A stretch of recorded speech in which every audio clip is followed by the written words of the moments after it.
The bitterroot wind cuts through the high meadow like a blade with a memory. 11,000 feet of granite, a valley still wearing the last gray rags of winter, and at the far edge of the timberline, smoke rising white from a single stone chimney. The cabin sits alone on the mountain, pine logs as thick as a man's chest, 4 bear pelts curing on the south wall, a small fenced garden where nothing has grown for 3 years. On the porch, a tall man cleans the barrel of a Winchester rifle. Slow, methodical. The way a man cleans a thing when he is trying not to think about something else. Below on the long trail up from the valley, a stagecoach climbs through the mud. Behind one velvet curtain, a gloved hand, a red sleeve, a leather trunk too heavy for clothes, a small antique cameo at a porcelain throat, and the cornflower blue eyes of a woman who has not blinked in 900 miles. The mountain was not a place for love. It was a place where men went to forget it. Until the spring of 1883, when a single stagecoach climbed the Bitterroot Trail carrying a woman in a red dress, a leather trunk too heavy for clothes, and a secret that would set the whole frontier on fire. Holden Calloway stood on the porch of the cabin he had built with his own hands 11 winters ago. The thaw had come late this year. Mud everywhere. The valley below still wore patches of dirty snow like a beggar wearing the last of his rags. He cleaned the barrel of his Winchester with a strip of oilcloth, slow, methodical, the way a man cleans a thing when he is trying not to think about something else. 3 years. It had been 3 years since Cordelia died, and he still could not say her name out loud.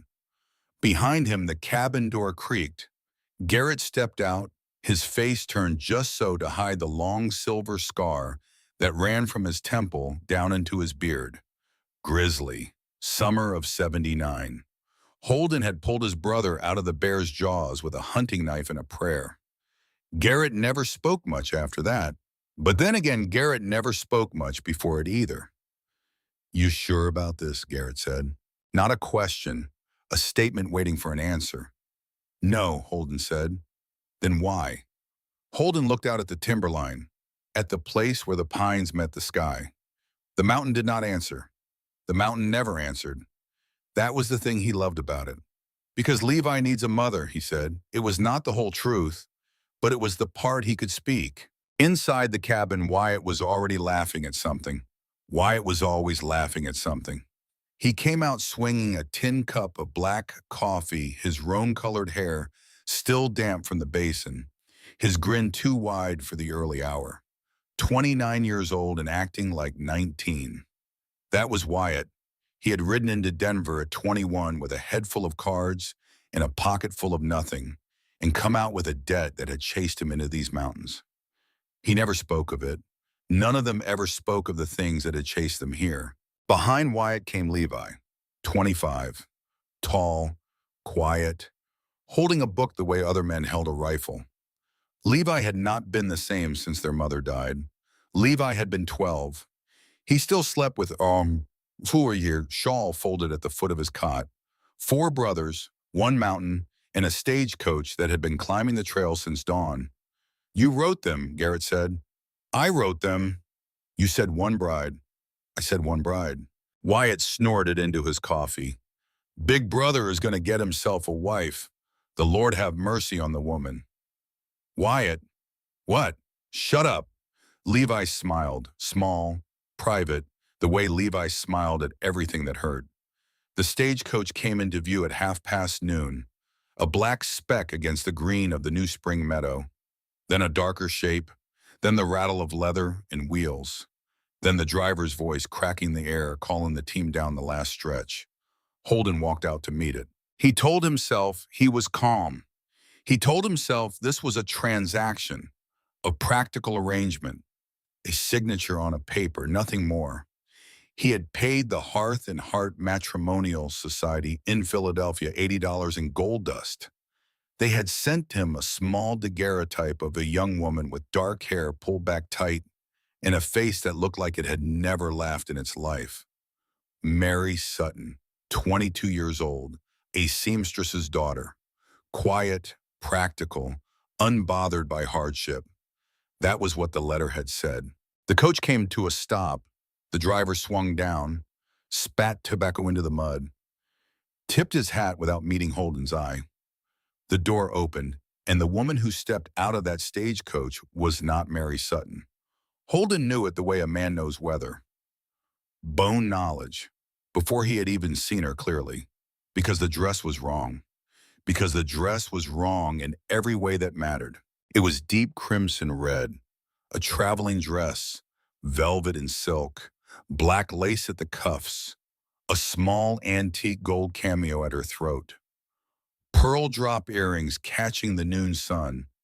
The skirt was bustled, the bodice was fitted, the neckline was modest, but the fabric was not. The fabric was the kind of fabric that came from a Philadelphia dressmaker's shop on Walnut Street and cost a year of a seamstress's wages. A seamstress's daughter did not wear that dress. A seamstress's daughter did not own that dress. A seamstress's daughter did not arrive at the foot of the Bitterroot Mountains in that dress with her chin lifted and her gloved hands clasped and her cornflower blue eyes too steady for a woman who had just spent 12 days on a train and 3 days on a wagon and 4 hours on a stagecoach climbing a trail that had killed men. Holden looked at her. She looked at him. Honey blonde hair coming loose from a Victorian pin. Porcelain skin warmed by the wind. A face shaped like a heart and held like a fortress. She was small, 5'3" at the most. She came to the middle of his chest, and yet she did not lower her eyes when his met hers. He had paid for Mary Sutton. This was not Mary Sutton. "Mr. Calloway," she said. Her voice was quiet, trained, Eastern. A voice that had been taught to recite poetry in a parlor. I am Adeline Whitmore." She did not say Mary Sutton. She did not pretend. She did not flinch. She simply offered him her name like she was handing him a knife and waiting to see what he would do with it. He said nothing. Behind him he heard the porch boards creak. His brothers, watching. He could feel Garrett's hand resting on the pommel of his hunting knife, the way a man rests his hand on a horse he might need to ride. "Where is Mary Sutton?" Holden said. Adeline Whitmore did not blink. "Mary Sutton is in St. Louis," she said. "She is well. She is safe. She has all of my jewelry and enough money to start a new life of her own choosing. We made an exchange on the train 2 days west of Pittsburgh. She wanted out of this contract. I wanted in. Why?" The first crack in the fortress. Just a small one. A movement at the corner of her mouth. A tightening of the jaw. "I will tell you that," she said in private, "if you will allow it." He should have put her back on the stagecoach. He should have turned and walked into the cabin and let the driver take her right back down the mountain. That was what a practical man would have done. A man who had been burned once and did not need to be burned again. A man who had buried a wife 3 years ago and sworn over her grave that he would never let himself be a fool over a woman a second time. Holden Calloway was a practical man. He had been a practical man for 3 years. He looked at Adeline Whitmore. He looked at the trunk the driver was already dragging out of the back of the coach. The trunk hit the mud with a sound that was wrong. Too heavy, too solid. A trunk packed with a woman's clothes did not sound like that. A trunk packed with a woman's clothes made a soft thud. This trunk had hit the ground like it carried iron or stone or something else. "Load it," Holden said to Wyatt. "On the wagon." "You sure?" Wyatt said. "Load it."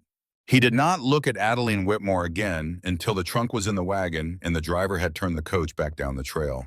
Then he held out his hand, not for hers, for her elbow, the way a man helps a stranger over rough ground, not the way a man helps a wife. She accepted the courtesy without comment, and they climbed the mountain together. The ride to the cabin took 4 hours. The trail was a thin line scratched into the side of the world. On their left, the pines rose so thick the noon sun barely reached the wagon bed. On their right, the cliffs fell away into a green nothing that smelled of cold water and old stone. Wyatt drove the team. Garrett rode out ahead. Levi rode behind. Holden sat next to Adeline on the wagon bench and did not speak. She did not speak either, but she watched everything. He could feel her watching everything. The way her head turned at every snapping twig, the way her hand kept drifting toward the small reticule on her lap and then drawing back, the way her eyes scanned the timberline at every bend in the trail. Not the way a tourist looks at the wilderness. This is the way a soldier that looks at the wilderness. A seamstress's daughter did not look at the timberline that way. Halfway up, the wagon wheel struck a root. The wagon lurched. Adeline gripped the bench with her left hand. Her right hand went straight to her reticule. Fast. Trained, not the gesture of a woman protecting her hairpins, the gesture of a woman protecting a weapon. Holden saw it. She saw him see it. Neither of them spoke. By the time they reached the homestead, it was almost dark. The cabin sat in the middle of a high meadow, pine logs as thick as a man's chest, a stone chimney smoking white into the violet sky, a barn behind, a chicken coop, a smokehouse, a small fenced garden where their mother had once grown lavender and where now nothing grew because no one knew how. The mountain wrapped around all of it like a hand around a small held thing. Adeline did not speak when she saw it. She did not gasp the way the Philadelphia dressmaker's catalog would have wanted her to gasp. She just looked, and in her looking, there was something Holden could not read, something that was not delight, something that was not disappointment, something that was almost like recognition, as if she had been climbing toward this exact cabin her whole life without knowing it was here. Then she gathered her skirt and climbed down from the wagon and went to help Wyatt unload her trunk. Like she belonged. That was the first night. Garrett carried the trunk into the small bedroom off the kitchen, the bedroom Holden had built 3 years ago for Cordelia, who had never lived to sleep in it. He had nailed it shut after she died. He had ripped the nails out 3 weeks ago when he wrote the letter to Philadelphia. Now there was a bed and a washstand and a small window that looked out at the pines.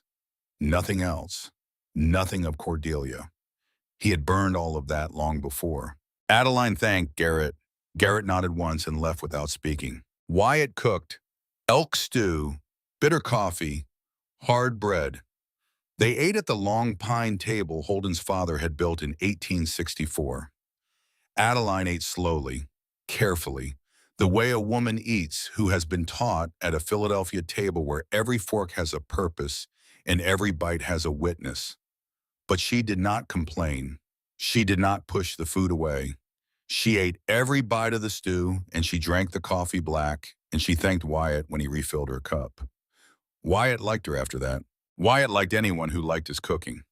After supper, Holden walked her to the bedroom door. "Tonight you sleep," he said. "Tomorrow we talk." "Mr. Calloway." "Holden." "Holden," she paused. "Thank you for not sending me back down the mountain today. I have not decided yet whether I will send you down tomorrow." "I understand." He almost walked away. Then he stopped. Then he turned back. "That trunk," he said. "What is in that trunk?" She looked at him for a long moment. "My life," she said.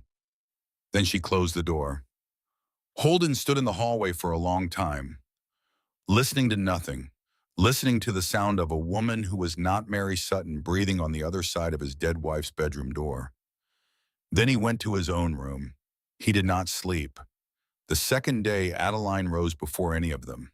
Holden came into the kitchen at first light, and she was already there, apron over the red dress, sleeves pushed to her elbows. She had started the fire. She had ground the coffee. She had set out 4 tin cups and one for herself. She was kneading dough on the long table with the focused stillness of a woman who had been taught to knead dough in a kitchen that was not her own. He stood in the doorway and watched her. She did not turn. "I do not know how to make biscuits the way mountain men make biscuits," she said to the dough. "But I know how to make biscuits, and I thought biscuits would be a place to begin. You can cook. I can cook. A seamstress's daughter learns to cook from her mother. She does. And what does a banker's daughter learn?" The dough stilled under her hands. She turned then, slowly.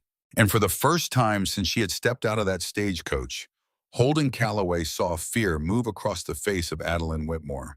It was a small fear, a controlled fear, a fear that had been folded and tucked and carried in a pocket for so long it had grown soft from handling. But it was there. "How did you know?" she said. "The dress." The dress. A seamstress could sew that dress. A seamstress's daughter could not afford to wear it. She looked down at her hands, white with flour, trembling just slightly. She steadied them on the edge of the table. "My father," she said, "was a banker in Philadelphia." "Was. He is dead." "How, E?" She lifted her eyes. "You said tomorrow." "Tomorrow is today." She nodded once, almost to herself. Then she wiped her hands on the apron. Then she walked past him out of the kitchen. He heard her bedroom door open and close. He heard the soft thud of the trunk lid being lifted. He heard the rustle of something being unwrapped from layers of silk and paper. She came back into the kitchen carrying a small leather-bound book. Black leather, brass corners, a small lock that had been broken open and tied shut again with a length of plain string. She set it on the kitchen table between them. "My father," she said, "was the senior accountant at Whitmore and Vance, the third largest private bank in Philadelphia. 6 weeks ago, a man named Silas Hargrove came to our home on Walnut Street. He told my father that the bank's largest depositor, a shipping concern called the Atlantic Continental, was in fact a syndicate that laundered the profits of an extortion ring that operated up and down the eastern seaboard. He told my father that he expected my father's silence in exchange for a portion of the profits." She drew a breath. "My father refused. And 4 days later, my father was beaten to death in his study while my mother and I were locked in the kitchen with the cook." Holden said nothing. He had heard worse stories in his life. He had told worse stories. The mountain was full of men with stories like that. The frontier was full of women with stories like that. The story was not what made his hand tighten on the back of the chair. The story was an old story. It was the book on the table that made his hand tighten. "What is that?" he said. "This is the reason my father died." "Adeline." My father had spent 2 years gathering evidence against Silas Hargrove. "Adeline." "I helped him gather it." Holden looked at her. She did not look away. "The night Hargrove's men came to our house," she said, "Hargrove came with them. He brought this ledger. He intended to use it to show my father exactly how much of the syndicate's money my father had been quietly counting for the past 3 years without knowing it. He wanted my father to understand the scope of what he was being asked to overlook." When the beating began, Hargrove dropped the ledger. "I was hiding in the alcove behind the parlor curtains. I took it. I ran. I hid in my mother's sister's house in Pittsburgh for 19 days. I exchanged my jewelry for a ticket west. I exchanged my ticket for Mary Sutton's contract.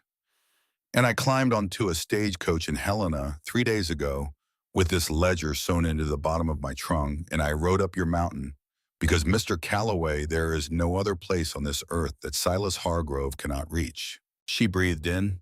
She breathed out. "And I am asking you to let me stay." The kitchen was very quiet. Outside, somewhere on the high meadow, a meadowlark was singing the first song of spring. The fire in the wood stove popped once. A piece of bark settled into ash. Holden could hear his own pulse in his ears. "Open it," he said. She opened it. The first page was a list of names. 47 names. Beside each name, a sum of money. Beside each sum, a date. Holden read down the column. Senators, judges, police commissioners, a territorial governor, 2 United States Marshals. Beside one of those names, the third one down, his eye caught and held. Marshal William F. Wheeler, Helena, Montana Territory, $500 per month for 4 years. Holden Calloway closed the ledger. He looked at Adeline Whitmore. He thought of his brothers asleep in the rooms beyond the kitchen. He thought of the homestead he had built with his own hands. He thought of Cordelia in the small graveyard behind the smokehouse where the wild iris grew in May. He thought of every promise he had made to her grave for 3 years. "I will not be a fool again. I will not let anyone come close enough to hurt. I will not bring strangers onto this mountain. He thought of all of that. And then he opened his mouth and broke every one of those promises. No one, he said, comes onto my mountain and takes what belongs to the Callaways. Her eyes filled. She did not let the tears fall. He respected her for that. You belong to us now, he said, if you want to. I want to. Then it is done. She closed her eyes. Her shoulders dropped half an inch. It was the first time since she had stepped out of the stagecoach that Adeline Whitmore had let any part of herself relax. She did not cry. She just stood there with her hands on the kitchen table and her eyes closed, and she breathed. That was the second day. The first week passed like weather. Adeline did not call herself a wife. Holden did not call her one either. She slept in Cordelia's room. He slept in his. The ledger went into a tin box under the floorboards of the kitchen where Holden had once kept his father's pocket watch, in a small folded letter from his mother. The brothers asked no questions because Holden had told them no questions were to be asked. Garrett accepted this without comment. Levi accepted this with the quiet trust he gave to everything Holden did. Wyatt accepted this only because Holden had told him in private, by the woodpile with one hand on his shoulder and one hand on his hunting knife, that questions would not be asked. Wyatt had grown unusually quiet after that conversation. Adeline worked. She worked the way a woman works who has been taught that idle hands are the proof of a useless soul. She mended the brothers' torn flannel shirts with the precision of a Philadelphia seamstress. She rebuilt the lavender garden bed that had grown over with weeds since their mother had died. She taught Levi the names of the herbs in the small kitchen jars he had never bothered to label. She found the old reed organ in the back parlor under 3 years of dust in a tarp, and she cleaned it and tuned it, and on the fourth evening, she sat down and played the simplest melody Levi had ever heard. He cried. He did not know why. He went outside afterwards and sat on the porch in the dark for an hour. She made the cabin smell like bread. That was what Wyatt told Holden on the 7th night by the woodpile. The cabin smells like bread, Holden. It does. I have not smelled bread in this cabin since Ma. I know. What are you going to do about her? Holden lifted the splitting axe. He brought it down. The log split clean. I am going to keep her alive, he said. That is not what I asked. It is the only answer I have. Wyatt did not press him. Wyatt knew his older brother well enough to know when Holden was telling the only truth he could afford to tell. That day, on the 8th night, the rider came. He came alone. A single horse on the long trail up from the valley. The dogs heard him before Holden did. The hackles on the old yellow shepherd went up like wire. Holden stepped out onto the porch with the Winchester in his hand and the lantern unlit. He waited. He waited some more. He was good at waiting. The mountain had taught him. Out of the pine shadow rode Sheriff Ezra Langdon. Ezra was a small, dark man with a long gray mustache and eyes the color of a tin cup. He had been the sheriff in Helena for 19 years. He had known Holden's father. He had buried Cordelia. He drank his coffee, bitter, and his bourbon, less bitter, and he was the only man in the territory, besides Holden's brothers, that Holden Calloway trusted. He pulled up at the porch and did not dismount. Holden, Ezra, got a man down in town. Many men down in town. This one is asking questions about your wife. The night went very still. Inside the cabin, Holden could hear the soft sound of Adeline reading aloud to Levi by the fire. She was reading from a small, worn book of New England poems Levi had brought back from a trader 2 winters ago. Her voice was low and even and quiet. What kind of questions? Holden said. What she looks like, what she was wearing and when she got off the train. Whether she had a trunk, whether anyone helped her with the trunk, whether she went up into the mountains, and which ones. Who is he? He says his name is Whitlock. He says he is a doctor. And he is not a doctor. Or if he is not only a doctor. I watched him eat in the dining room at the Helena house last night. A doctor on a long ride looks at his hands. This man looked at the doors. Every Door, every minute. He was counting how many men in the room were armed. Holden was silent. There is more, Ezra said. This morning at the telegraph office, I happened to be there to mail a letter to my sister in Iowa. The clerk handed me my receipt and a stack of telegrams to be delivered slipped out of the pile. I saw one of them. The sender was a Mr. A. Whitlock at the Helena House. The recipient was a Mr. S. Hargrove at an address on Walnut Street, Philadelphia. Holden's hand tightened on the rifle. Ezra. Yes. How fast can a man ride from Helena to Bitterroot? 4 days easy, 3 days hard, 2 days if he kills the horse. Then we have 4 days. You have 4 days, maybe less. Holden looked out at the pines. Behind him he could hear Adeline's voice still reading. Something about a stone wall, something about good fences, something about neighbors. He did not turn around. Ezra, he said, yes, if a man came up this mountain, with papers, with a federal star, with orders signed by Marshal William Wheeler, telling me to surrender a woman in my custody to federal authority. The sheriff's mustache twitched. Wheeler, Ezra said, Wheeler. What do you know about Wheeler that I do not, Holden? More than I should, less than I will. Then God help us all. Ezra Langdon turned his horse and rode back down the mountain into the dark. He did not say goodbye. He did not need to. There are men in the world whose presence is its own promise, and Ezra Langdon was one of them. Holden stood on the porch a long time. The door behind him opened. Adeline came out wrapped in a wool shawl that had been his mother's. She had taken it from the hook by the back door without asking. She had earned the right somewhere in the past 8 days to take a shawl from a hook in this house without asking. He did not know exactly when she had earned it, but she had. Who was that? She said. The sheriff. What did he want? He thought about lying. He thought about it for one long second. Because she had been sleeping in this cabin for 8 nights, and she had not yet had a single night where her shoulders dropped all the way, and her hands were steady when she lifted her coffee cup. Because she was 22 years old and her father was 6 weeks in the ground, and her own life was sewn into the bottom of a trunk under the floorboards of his kitchen. He thought about lying. He could not do it. A man is in Helena, he said, asking about you. He sent a telegram to Silas Hargrove this morning. She did not move. She did not gasp. She did not weep.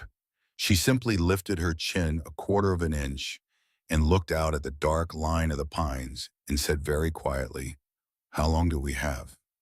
4 days. Then we have work to do. She did not go back inside. She stood next to him on the porch in his mother's shawl, and she watched the pines with him, and the mountain wind move between them, and she did not speak again for a long time. Behind them, through the cabin window, Levi began to play the reed organ. Slow, soft, a hymn their mother used to play on summer evenings before the war that had taken her brothers and the winter that had taken her. The notes lifted out into the meadow and disappeared into the trees. Holden Calloway stood on the porch of the cabin he had built with his own hands, and he understood something he had not understood since the day Cordelia died. He was not alone anymore. He did not know yet if that was a gift or a curse. He did not know yet if Adeline Whitmore was a woman he had been waiting for, or a storm he had ridden out to meet. He did not know yet what was in the rest of the ledger under the floorboards, or who else's name would be in it before the end of this thing. He did not know yet, but he knew this. Somewhere in the dark beyond the timberline, a man named Whitlock was eating supper in the Helena House dining room. Somewhere east of Whitlock, on a train moving west across the Mississippi, was a second man with a black coat and a silver-headed cane and 4 years of murders and a list of 47 names. And somewhere in the small graveyard behind the smokehouse, where the wild iris was about to come up, his first wife slept beside the empty cradle of a child who had never breathed. That night, as the 4 brothers slept under one roof for what might be the last quiet night in their lives, none of them heard the rider gathering at the edge of the tree line 2 ranches over. None of them heard the soft snort of a horse that had been ridden too far too fast. None of them heard the first whisper of a name being passed from one set of hands to another. But the mountain heard. The mountain always heard, and the mountain was already deciding which of them it would keep. The mountain woke before they did. Holden was up at 4, the fire already cold. The cabin held the kind of silence that came before snow, even though it was almost May. He stood in the kitchen in his stockinged feet. He pulled the loose floorboard. He took out the ledger. He sat at the long pine table and he opened it. He read every name, all 47. By the time the first thin light came through the kitchen window, he had memorized 11 of them. Wheeler, a territorial governor whose name he did not recognize. A federal judge in Boise, a Pinkerton supervisor in Chicago, 3 United States senators, a man in San Francisco, a man in St. Louis, a man in New Orleans, and a name at the very bottom of page 19 that he read twice, and then a third time, and then closed the ledger and pressed the heel of his palm into his right eye until he saw stars. Wyatt Calloway, Denver, 1875, $4,000. Outstanding. Holden sat at the table a long time. He did not move when Adeline came down the back stairs in her stockinged feet, in her red dress and her hair in a loose braid over one shoulder. He did not move when she stopped in the kitchen doorway and saw the open ledger and saw his face and said nothing because she had been raised by a banker, and she knew the look of a man reading a number that had just rearranged the shape of his life.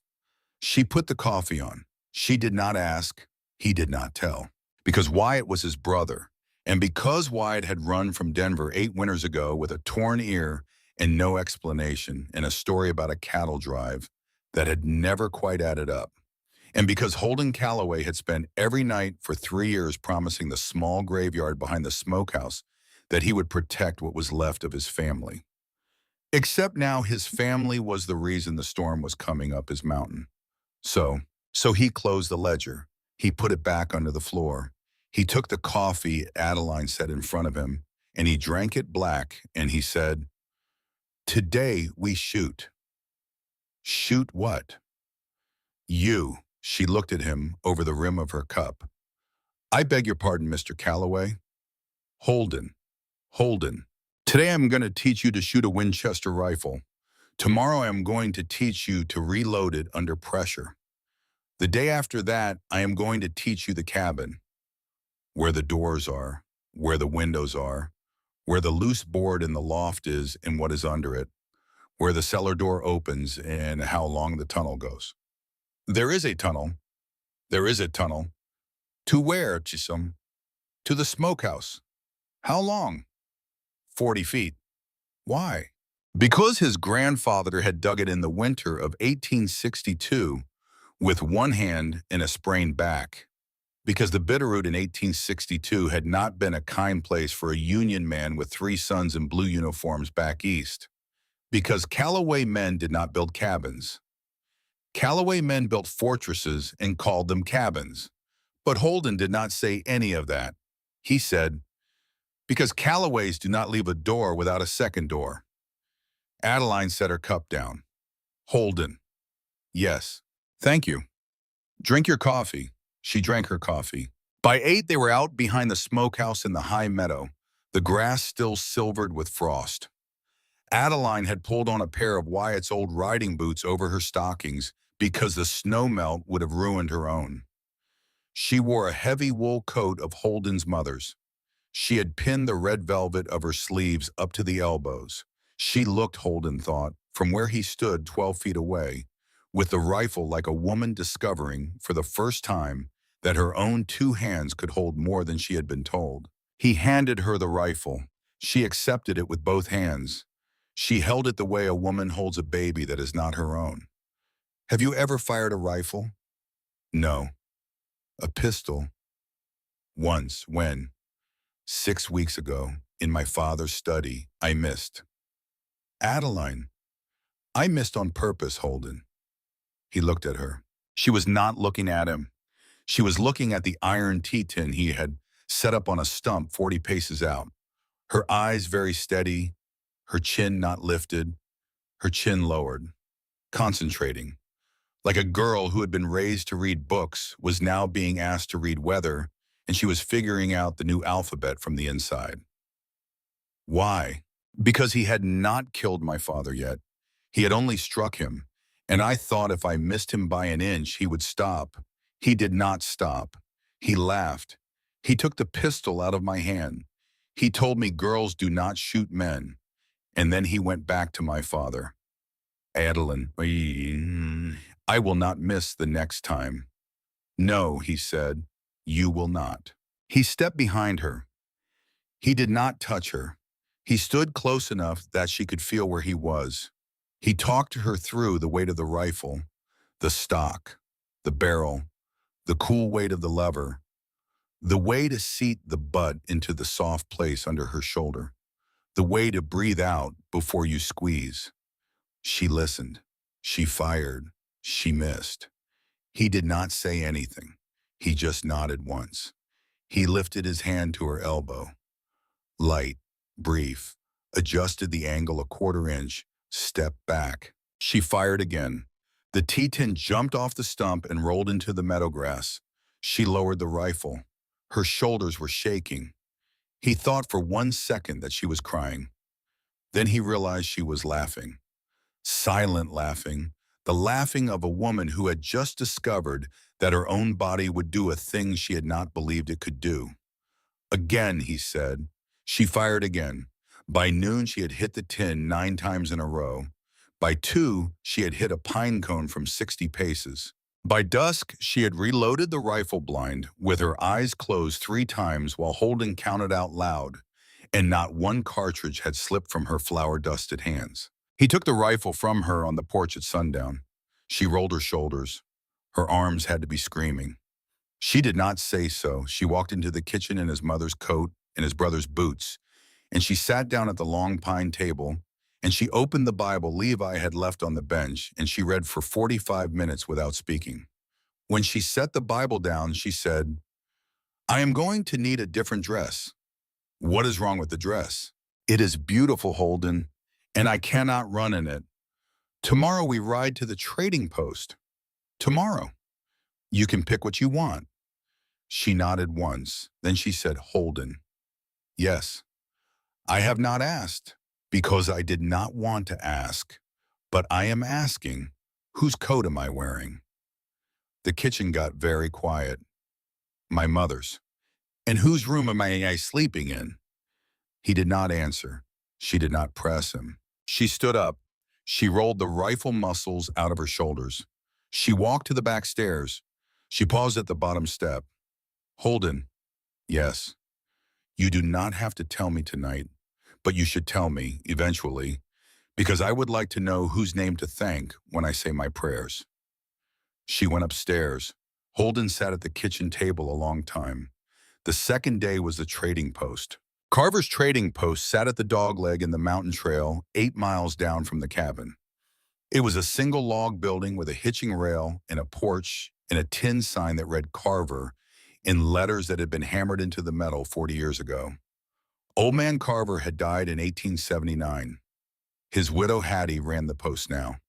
Hattie Carver was 64 years old and 4 feet 11 inches tall, and she had outlived 3 husbands in a Sioux raid and a typhoid summer, and Holden Calloway had not once in his life seen her cry. Adeline walked in. Hattie looked up from the ledger she was keeping at the counter. Her eyes traveled the length of Adeline's red velvet dress, then up to the cameo, then up to the blue eyes. Hattie set down her pen, slowly, very slowly, like a woman setting down a teacup at a funeral.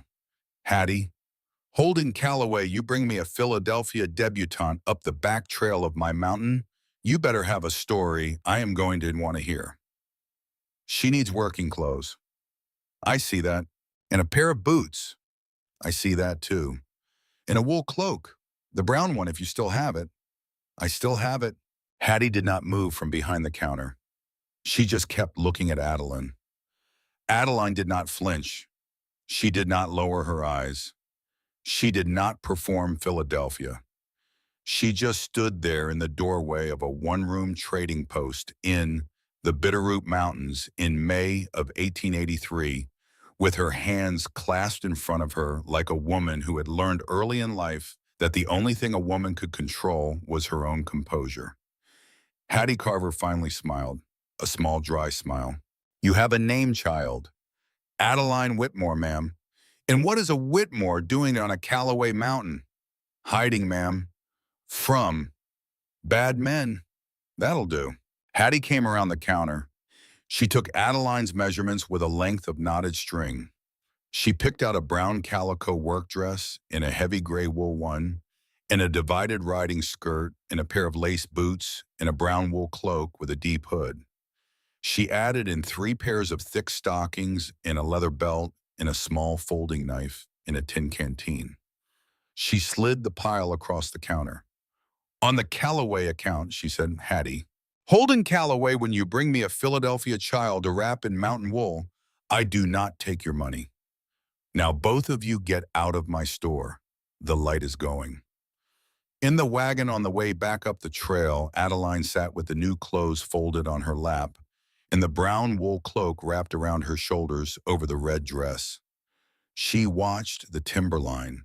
She did not speak for most of the ride. Then about a mile from the cabin, she said very softly, "Holden." "Yes." "Whose name?" He had been waiting for it. He had also been hoping she would not ask. He drove the team through a stand of lodgepole pine. He watched the way the wagon wheel ran in the old rut. He listened to the bell of Garrett's horse somewhere up ahead. "Cordelia," he said, "Cordelia. My wife. She died 3 years ago this March." "How?" He did not answer for a long minute. Then he said, "Bandits. I was over the pass picking up the spring supplies. She was alone at the cabin. I came back at dusk. She was on the porch. She was alive when I found her. She was not alive an hour later. There were 3 of them. I tracked 2 of them. I did not find the third." Adeline did not speak. She put one small hand, over the back of his hand on the reins, just for a breath, just for the length of a heartbeat. Then she took it away. He kept driving. But for the rest of the ride home, his hand felt warmer on the leather than it had any right to feel. The third day was Wyatt. Holden walked Wyatt out to the woodpile after breakfast. He carried 2 cups of coffee. He handed one to his brother. He set the splitting axe across his own knee and sat down on the chopping block. "Sit down, Wyatt." "I am standing." "Sit down." Wyatt sat down. "Denver," Holden said. The color went out of Wyatt's face, all of it, at once, like a curtain being pulled. "Holden?" $4,000. "Holden, to Silas Hargrove." Wyatt put his face in his hands. Holden waited. He had spent 8 years waiting for Wyatt to come clean about Denver. He could wait another 5 minutes. "It was the cattle game," Wyatt said. "There was a game in a back room. The man running it owned half of Larimer Street. I did not know that he was somebody. I just thought he was a man with a deck of cards. I won. I won big. I won so big, they did not let me leave with it. They took the money back at the door. They told me I had borrowed it. And then they sent a man to the boarding house where I was sleeping to remind me I had borrowed it. And I climbed out a back window and I rode west for 9 days, and I did not stop until I was on this mountain. You never told me his name. I never told anyone his name. I never knew his name. He went by Mr. H. His name is Silas Hargrove. I know it now." "How?" "Adeline." "What about Adeline?" 3 nights ago, I heard her say it to you through the wall, Holden. I have known for 3 nights. I have not slept for 3 nights. I have been trying to figure out how to tell you." Holden took a long pull on his coffee. "You should have told me on the 8th day, Wyatt." "I know." "You should have told me the day she stepped off the stagecoach." "I did not know it was the same man, Holden, until I heard you say his name." Holden looked at his brother. Wyatt's hands were shaking on the tin cup. Wyatt, who had ridden out of Denver at 21 with a torn ear. Wyatt, who had spent 8 years cooking elk stew for his brothers and laughing too loud to fill the rooms their mother had left empty. Wyatt, who had told Holden the day Cordelia died that he would die before he let another wife of any Calloway brother breathe her last on a porch alone. Holden Calloway looked at his brother, and he thought about how a man keeps his word. He stood up. He clapped Wyatt on the shoulder, hard, once. "A man keeps his word," he said. "We finish this together." Wyatt looked up at him, his eyes wet. "You are not throwing me down the mountain." "No, Wyatt, I am not throwing you down the mountain. I am keeping you on it because the mountain is what we have, and because I am going to need every gun in this family before this is done." Wyatt nodded. Wyatt did not trust his voice for a minute. Then Wyatt said, "Holden, yes, I am sorry. I know. I am sorry I brought him." "You did not bring him. He came for her. He came for both of us. Then we both shoot." Wyatt laughed once, wet, broken. "I missed you, Holden. You have been living in the same cabin with me for 8 years. I know, but I have been hiding, and I have not been living with you. I have been living next to you. Live with me now." "All right." They went back inside. Adeline had heard. Holden could tell from the way she did not lift her eyes when they came in the door. She was at the stove. She was stirring a pot of beans. She did not turn. She did not speak. But the back of her neck, above the collar of the calico work dress, was very pink.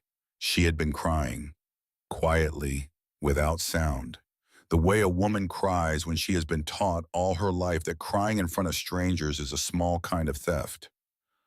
Holden walked past her to the wash basin.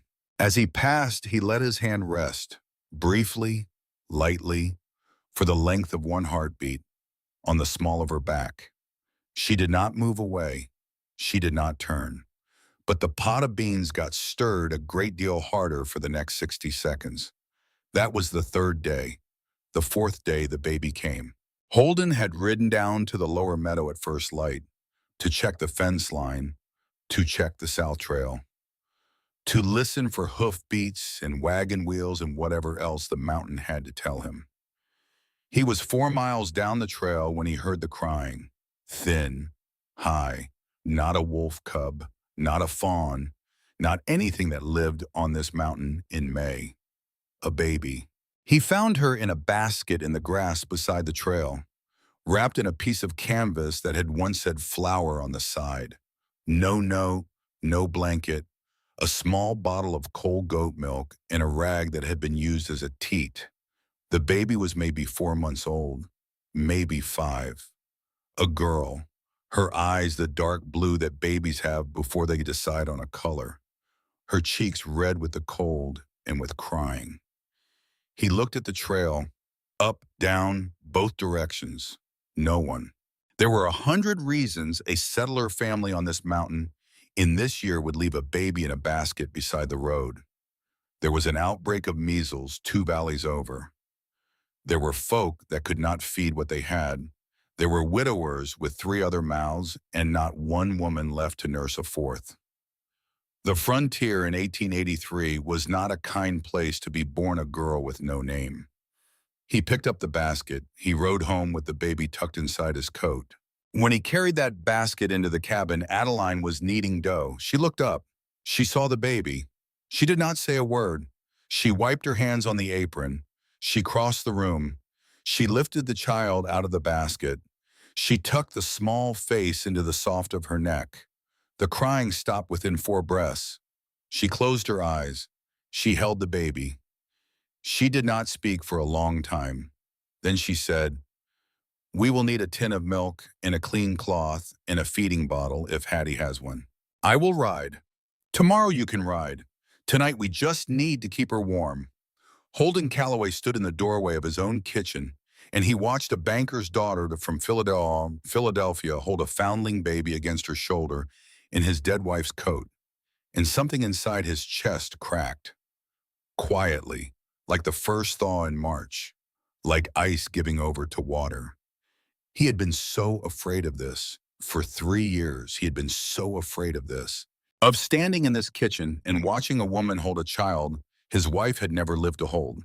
He had been so afraid that the thing inside him would be jealousy, or grief, or rage at God for the cruel sum of subtraction his life had become. What he felt instead was peace, warm and quiet and unforgivable peace. He sat down at the kitchen table. He did not trust his legs. Adeline kept holding the baby and humming an old Pennsylvania lullaby her mother had sung to her 30 years before in a house Holden would never see. She was rocking, side to side, the smallest motion, her cheek pressed against the small, warm head. She was not looking at him, but after a minute she said very quietly, "Holden, yes, you are going to be all right. I know. You? I think I am. Good." She did not stop rocking. The baby fell asleep against her neck. Adeline closed her eyes and breathed in the milk and dust and pine of the small, warm thing against her skin. Holden Calloway lifted his hand. He placed it, slowly, carefully, on the back of Adeline Whitmore's neck where her braid was coming loose from its pin. She did not move. She did not pull away. She tilted her head, just a quarter of an inch, into the warmth of his palm. They stayed like that for the length of one slow breath. Then Holden took his hand back. Adeline opened her eyes. She smiled. Small, tired, real. Neither of them said anything. There was nothing to say. They named the baby Mercy. That was the fourth day. The fifth day, Dr. Whitlock arrived. He rode up the trail at 3 in the afternoon with a black leather doctor's bag tied behind his saddle and a soft brown bowler hat low over his eyes and a smile like a man selling something.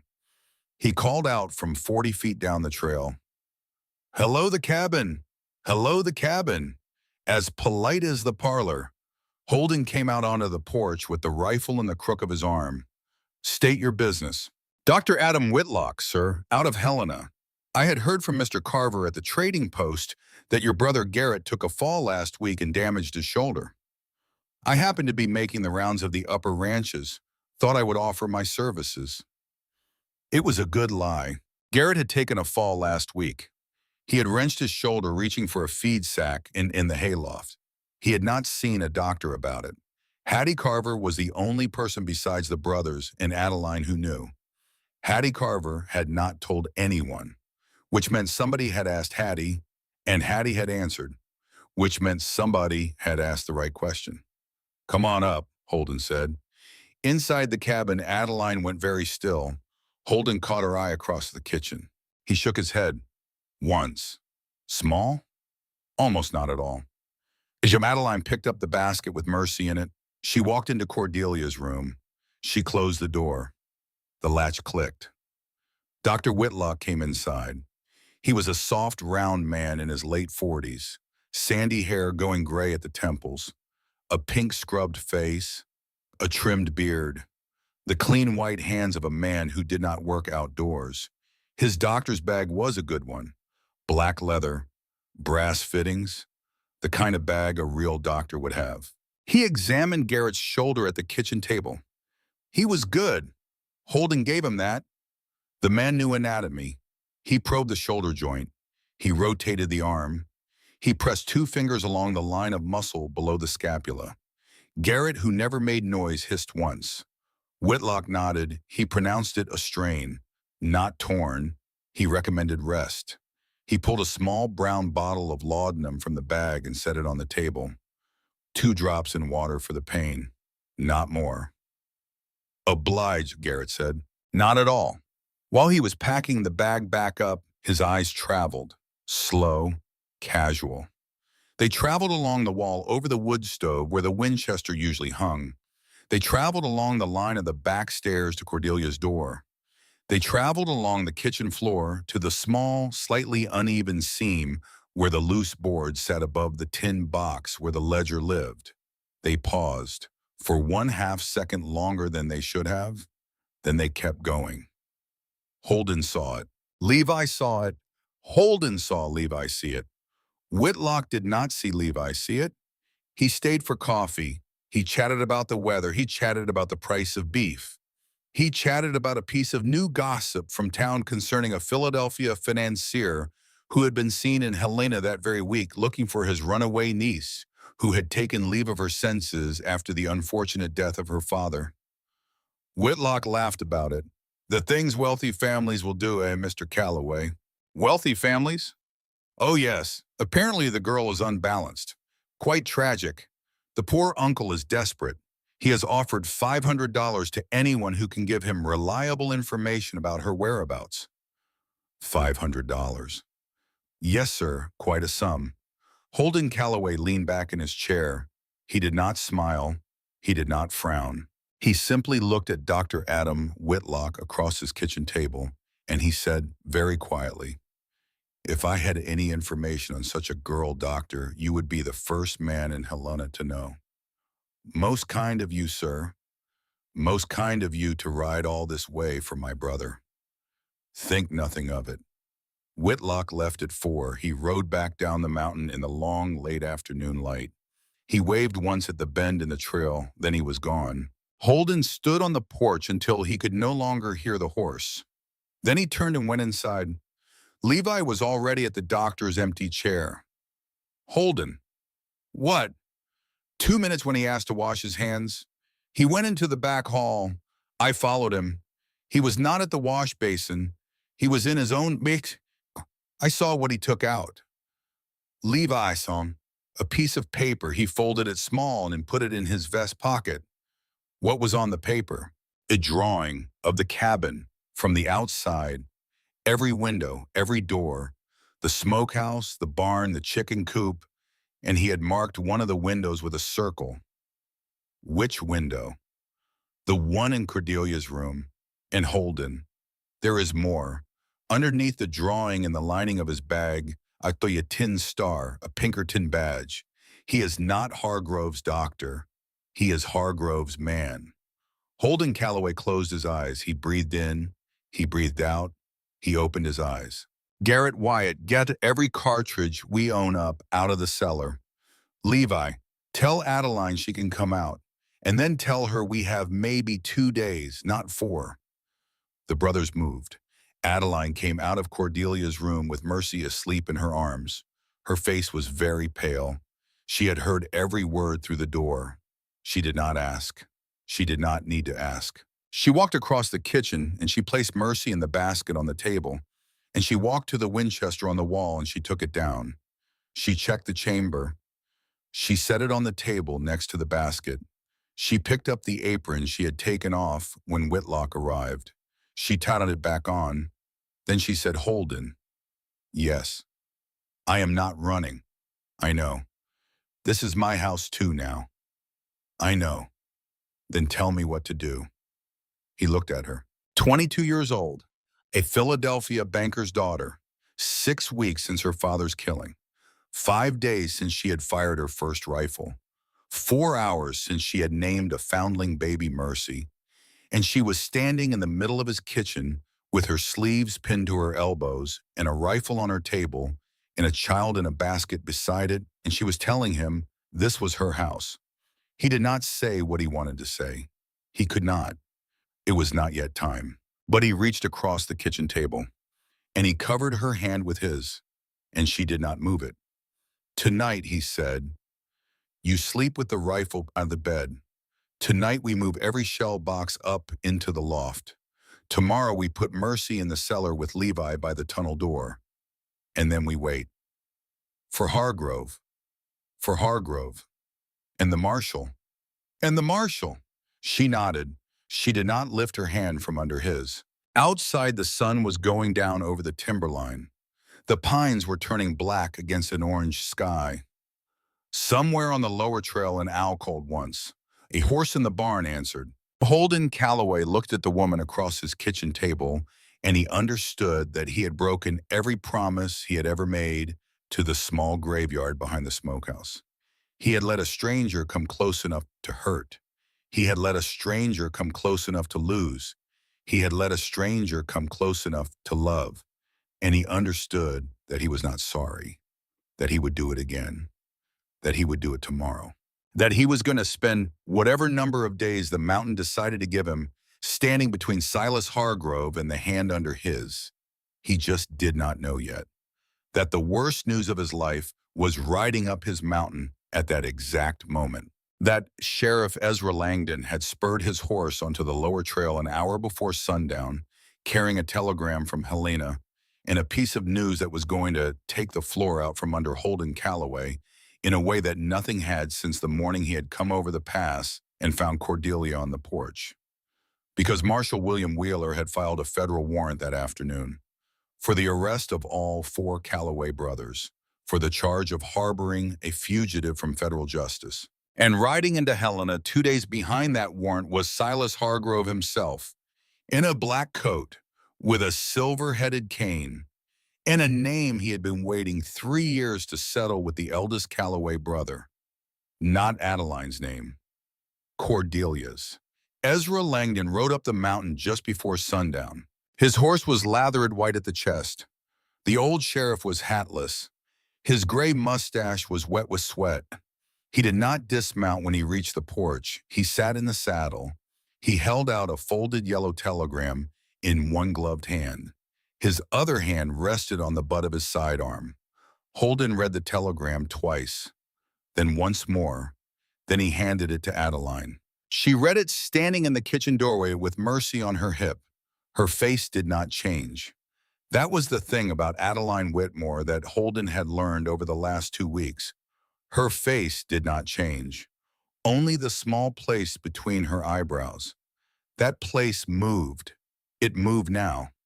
4 warrants, she said, 4. All 4 brothers. Yes. Harboring a federal fugitive. That is the charge. I am not a federal fugitive, Holden. You are now. Ezra Langdon spat tobacco into the meadow grass. He filed it at noon, Holden. Wheeler did. I was at the courthouse on other business. I saw the clerk stamp it. Wheeler did not write your name. He wrote the brothers. All 4. He said the girl is incidental. He wants you. All of you. Why? Because Wheeler is on Hargrove's payroll. Because Hargrove is 2 days behind that warrant. And because Hargrove wants you up close, Holden, Hargrove does not just want the girl. Hargrove wants the eldest Calloway in a federal courtroom in chains. Hargrove wants you to watch. Holden stood very still. The mountain wind moved through the timberline.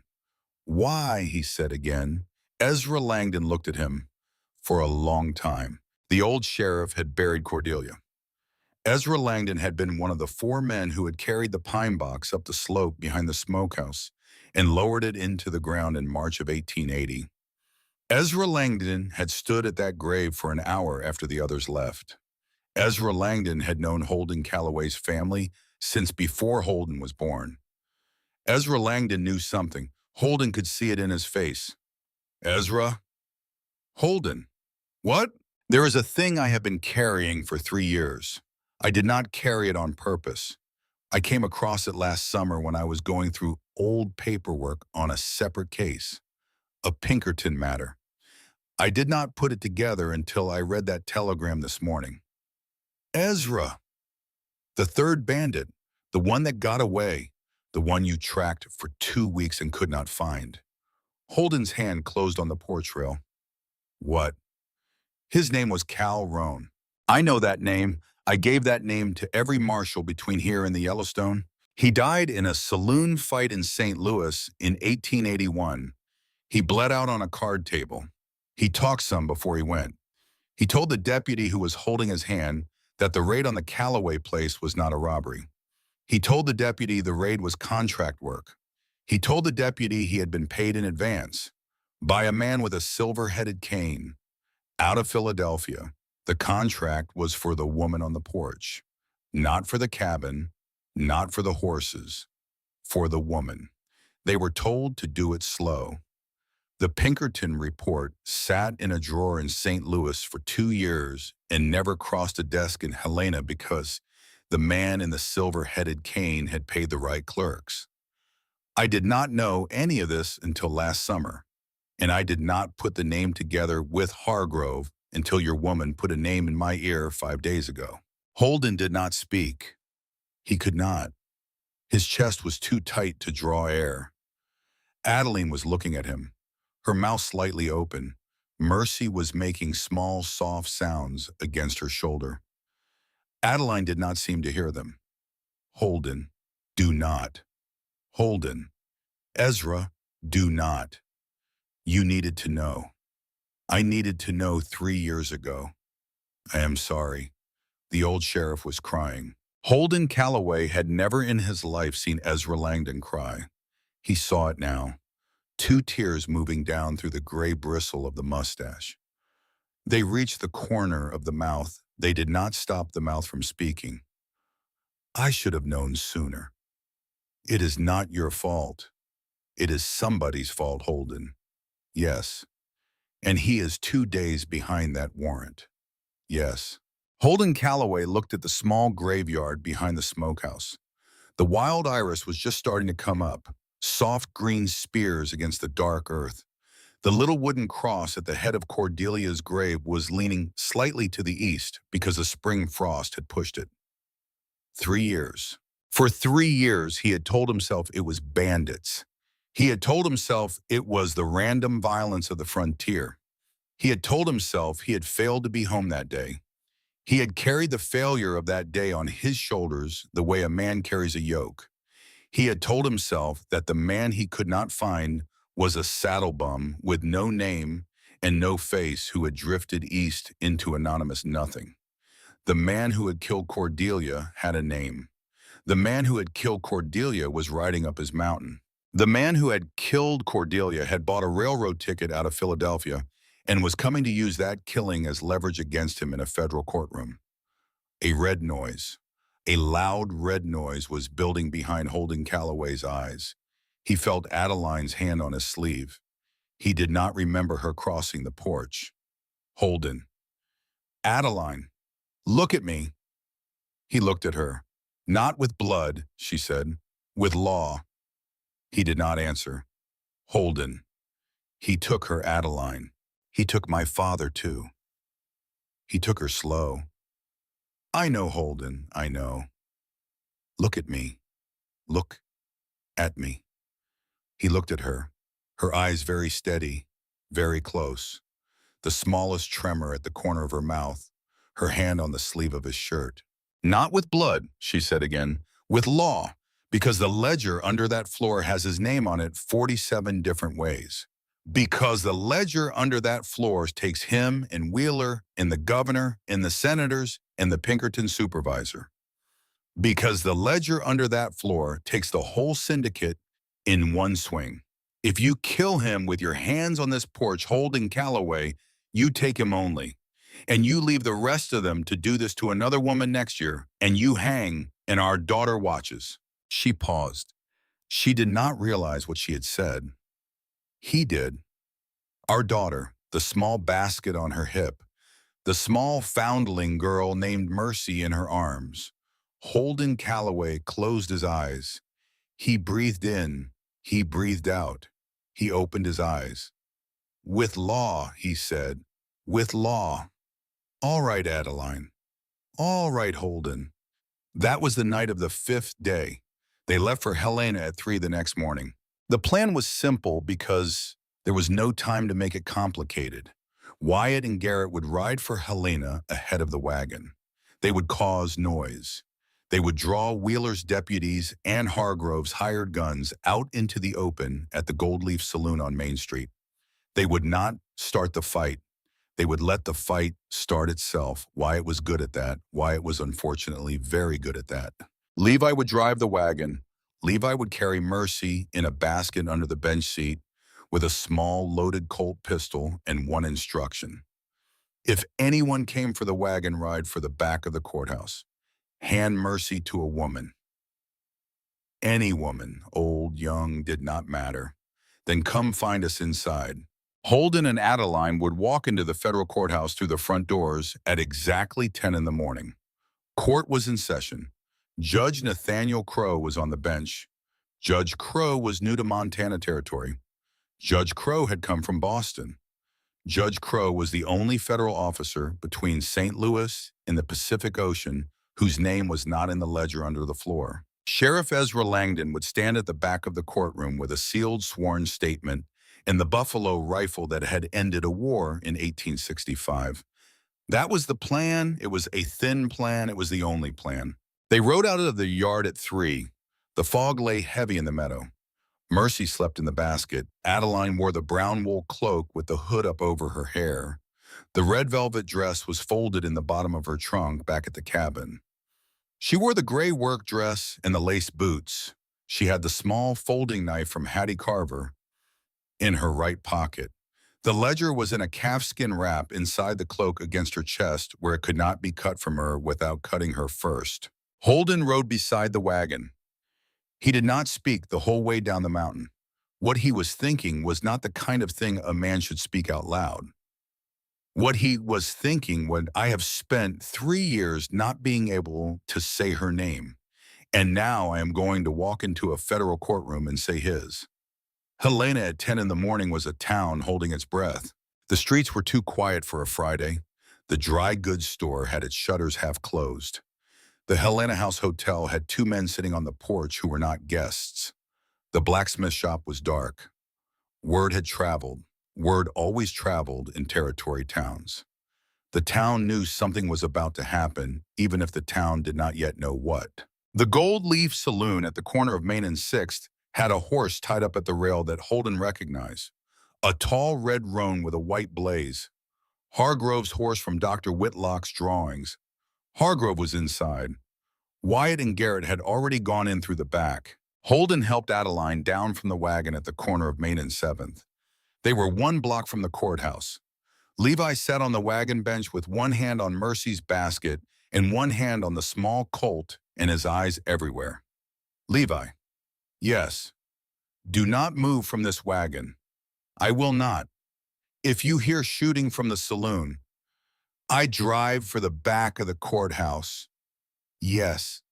Holden. Yes. I love you. I love you, Levi. Bring her back, both of them. I will. Holden took Adeline's elbow. She did not need help. He took her elbow anyway. She looked up at him. She smiled. Small, tight, real. Holden. Yes. Whatever happens in there. Adeline. Whatever happens in there. I am not sorry I climbed onto that stagecoach. Adeline. I am not sorry I came up your mountain. Adeline, stop.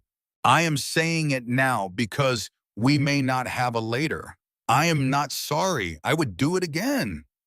I would do it again from a worse house, from a worse father, from a worse country. I would climb onto worse stagecoaches and ride up worse mountains to walk into this exact courtroom on this exact morning with this exact man holding my elbow.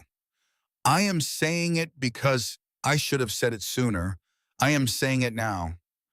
He looked down at her, her face very close to his. He did not kiss her on the mouth. He did not kiss her on the mouth because he had promised himself somewhere on the mountain that he would not kiss her on the mouth for the first time in the middle of a town that wanted to kill them both.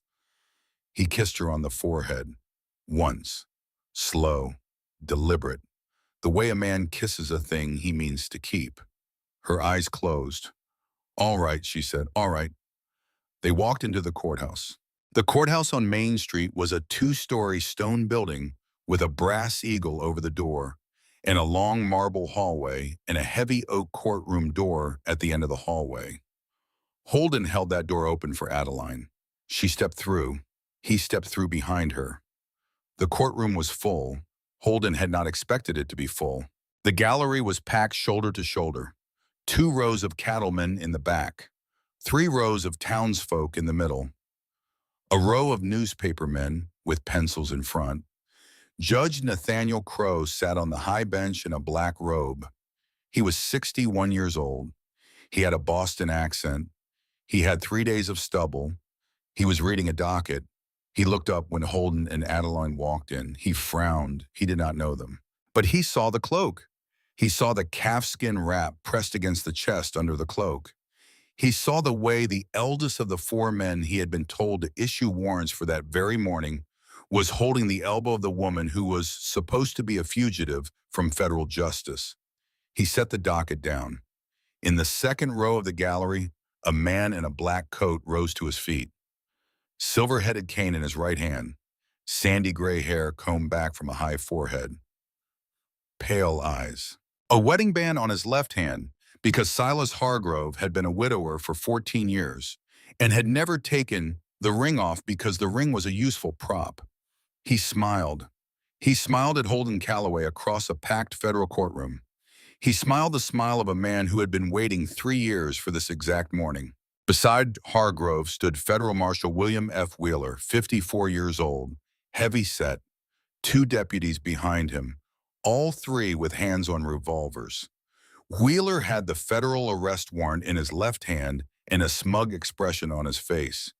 Wheeler smiled too, two smiles in one courtroom. Holden Calloway had never wanted to hit two men so much in his life. Adeline took one step forward. She unwrapped the calfskin from the ledger. She walked up the center aisle of the federal courtroom with the ledger in her two hands. She walked past Hargrove without looking at him. She walked past Wheeler without looking at him. She walked the full length of the aisle in her brown wool cloak and her gray work dress and her lace boots, and she stopped at the railing in front of the high bench, and she lifted the ledger and she set it down on the corner of Judge Nathaniel Crow's desk. Your Honor, young woman, my name is Adeline Whitmore, and the man standing in the second row of your gallery murdered my father in our family home on Walnut Street in Philadelphia 6 weeks ago. The federal marshal at his right hand has been receiving $500 per month from that same man for 4 consecutive years. The proof of both statements is the ledger in front of you. It is in his own handwriting. I watched him write it. I helped my father copy it. The courtroom went silent, the kind of silent that has texture. Judge Crow lifted the ledger. He opened it. He read. The pencils of the newspaper men did not move. The cattlemen in the back row did not move. The townsfolk in the middle did not move. Hargrove did not move. Wheeler did not move. The two deputies behind Wheeler did not move. The only sound was the slow turning of a page, then a second page, then a third. Judge Nathaniel Crow looked up at Federal Marshal William F. Wheeler. Marshal, Your Honor, surrender your sidearm to the bailiff. Your Honor, this is irregular. Surrender your sidearm to the bailiff, Marshal, or I will have you shot where you stand. The bailiff stepped forward. Wheeler did not move. For one long held second. Then Wheeler moved, not toward the bailiff, toward Adeline. He drew, fast, faster than a fat man should have been able to move. His hand was halfway to his belt when the buffalo rifle at the back of the courtroom went off, and the world cracked in half. Ezra Langdon. The buffalo rifle had been built in 1864, and the buffalo rifle had ended a war, and the buffalo rifle had not lost an argument in 19 years. Wheeler went down. He went down hard. He did not get up. The two deputies behind him put their hands very slowly in the air because the two deputies behind him were not paid enough by Silas Hargrove to die for him on a Friday morning in Helena. In the gallery, Silas Hargrove broke for the side door. He was fast. He had been waiting 3 years for this morning, and he had not been waiting unprepared. He had a small derringer in his vest pocket. He had it out before he hit the side aisle. He had it leveled at the side of Adeline Whitmore's hooded head from 12 feet away.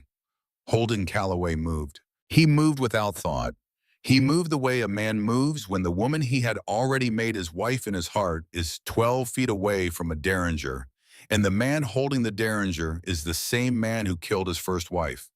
He launched across the railing. He hit Hargrove in the chest at full weight. They went down. The derringer fired once into the ceiling. Plaster rained. They rolled. Hargrove was 62 years old. Hargrove was soft. Hargrove had spent 20 years sitting at desks ordering other men to do violence. He was no match for Holden Calloway on a hardwood floor in a federal courtroom in May of 1883. But Hargrove still had the cane. The silver head of the cane came down on the side of Holden's face. Once. Hard. The world turned red and then white and then red again. Holden felt something in his cheekbone give. He did not let go. He could not let go. He had his hands on the lapels of the black coat and his right knee on Hargrove's chest, and he was looking down into the pale eyes of the man who had hired Calroan, and Calroan had ridden up his mountain, and Cordelia had been alone on the porch. His hands moved without his permission, up toward the throat. Holden, Adeline, her voice across the courtroom, steady, quiet, the voice of a banker's daughter who had been raised on Walnut Street. With law, Holden, not with blood. Look at me, not with blood. He looked. He found her eyes. She was not crying. She was not screaming. She was standing at the rail in front of Judge Nathaniel Crow's bench with her hood thrown back and her braid coming loose at the shoulder and her hands holding the railing very tight and her eyes locked on his. And she was saying with her eyes the things she had said with her voice an hour ago on Main Street. Our daughter watches. Our daughter watches. Holden Calloway closed his hands. He did not close them on Hargrove's throat. He closed them on Hargrove's wrists. He pinned the wrists to the courtroom floor. He looked down into the pale eyes of the man who had killed Cordelia, and he said very quietly so that only Hargrove and the floor could hear, Cordelia Calloway, March of 1880, Bitterroot Mountain. You know her name now. You will know her name in your cell. You will know her name on the day they hang you. That is what justice tastes like, Mr. Hargrove, and it tastes like nothing at all. He stood up. He was breathing hard. The bailiff came. 2 men from the gallery came. They pulled Silas Hargrove to his feet. They put him in irons in front of 47 witnesses and 3 newspaper men whose pencils were finally moving. Judge Nathaniel Crow closed the ledger. He set both hands on the desk. He spoke into the silence of a federal courtroom that would be reading about itself in every newspaper between St. Louis and San Francisco within the week. Marshall Wheeler is dead. The defendant Silas Hargrove will be remanded into federal custody pending the convening of a federal grand jury. The arrest warrants issued this morning by the late marshal against the Calloway brothers are vacated. The federal complaint against Miss Whitmore is dismissed. Bailiff, clear the gallery. Court is in recess. The gallery did not move. The gallery was too stunned to move. Adeline turned at the rail. She did not run. She walked down the center aisle of the federal courtroom to where Holden Calloway was standing with blood running down the side of his face and one hand braced on the back of a pew. She did not stop until her forehead was an inch from his chest. She did not lift her arms. He did not lift his. For one long second, they did not touch. Then she leaned in, just leaned, the way a thing comes to rest, forehead against his collarbone, her shoulders against his shoulders, her hands at her sides. He closed his arms around her very slowly. The courtroom did not move. The newspaper men did not write that part down. Some things are not for the newspapers. That was the end of the 5th day. The 2 years that followed were the kind of years a woman remembers in pieces. Pieces like this. Pieces like Mercy taking her first step in the high meadow in July of 1883, with the wild iris all the way, bloomed in the sun all the way up, and Holden on his knees in the grass with both hands out, and Mercy laughing the laugh of a child who has just discovered she is her own self. Pieces like the wedding in August of 1883. Small, outdoor. Hattie Carver came. Ezra Langdon came. Levi played the reed organ. The circuit preacher had to be talked into the 4-mile ride. Adeline wore the brown work dress because she had given the red velvet dress away to a 13-year-old Sioux girl who had been brought to the mission with nothing. Holden took Adeline's hand in his, and the preacher said the words, and Adeline said yes, the way a woman says yes to a thing she has been climbing toward her whole life without knowing it was there. That night, Mercy stayed in Levi's cabin. That night, the door of the room that had been Cordelia's closed behind Holden and Adeline. Fade. Pieces like the federal grand jury in November of 1883. Hargrove was indicted on 22 counts. Wheeler was buried in Helena's potter's field at the order of his own daughter, who refused his name. The Atlantic Continental Shipping Concern collapsed under federal seizure within 90 days. The 47 names in the ledger were summoned one by one. The senator from Massachusetts resigned in disgrace. The governor of a Western territory whose name nobody wanted to say out loud killed himself in a hunting lodge in February. The Pinkerton supervisor in Chicago turned state's evidence to save his neck and named 11 more men. The newspaper men were busy for a long time. Silas Hargrove was hanged in Philadelphia in April of 1884. Adeline did not go to the hanging. She had Mercy in the high meadow that day. She had a basket of biscuits she was teaching the little girl to roll out on a clean board. She had Holden out in the south fence line repairing a place where an elk had gone through. She had Levi reading in the parlor. She had Garrett courting a young schoolteacher in Helena named Winifred, who had laughed at his scar the first time she saw it because she had thought he was joking about it, and Garrett had decided then and there that he was going to marry her. She had Wyatt running the new general store in Helena that he had opened with his half of Hargrove's seized assets and that he was failing wonderfully at because Wyatt would give credit to anyone who asked. She did not need to be at the hanging. The mountain had already given her everything that the rope was for. Pieces like the founding of the Whitmore Society in March of 1885. 2 rooms above the dry goods store in Helena, a small wooden sign that said Whitmore Society, Assistance for Women. Adeline used a portion of the Whitmore family estate that the federal court had returned to her to fund the work. The society had one purpose: to help mail-order brides arriving in Montana Territory who had been deceived. Brides who had been promised a husband and instead found a brothel. Brides who had been promised a homestead and instead found a debt. Brides who had been promised safety and instead found violence. The Whitmore Society paid for tickets home. The Whitmore Society paid for fresh starts. The Whitmore Society found work and rooms and lawyers when lawyers were needed. The first year the society helped 14 women.